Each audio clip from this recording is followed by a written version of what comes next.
আমি আজকে সবজি রান্না করব। এখানে আমি কি সবজি নিয়েছি বলে দিচ্ছি।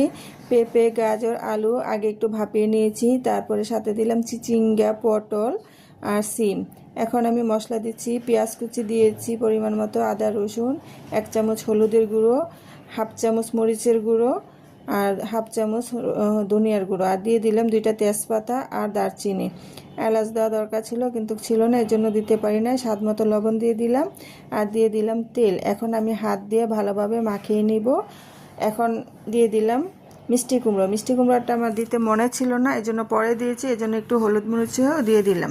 তো এখন আমি বসিয়ে একটু নেড়ে চেড়ে কিছুক্ষণের জন্য আমি ঢেকে দিব 5 মিনিটের জন্য। এখন আমি এটা নেড়ে দিচ্ছি আবার ঢাকনাটা উঠিয়ে। তো দেখুন সবজির কালারটা কত সুন্দর এসেছে, খুবই সুন্দর। তাই এখন আমার সবজিটা প্রায় হয়ে এসেছে।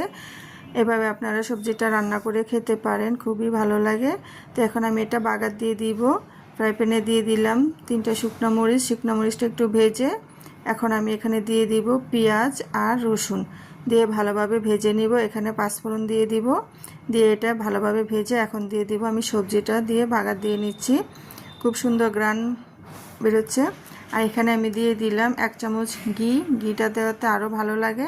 তো দিয়ে দিব ধনিয়া পাতা, দিয়ে একটু নেড়ে চেড়ে নামিয়ে নিব। তো এভাবে আপনারা সবজিটা রান্না করে খেতে পারেন। এই সবজিটা দিয়ে রুটি, পরোটা খেতে খুবই ভালো লাগে। তো আমার ভিডিওটি ভালো লাগলে লাইক, কমেন্ট, শেয়ার করে দিবেন। আল্লাহ হাফেজ।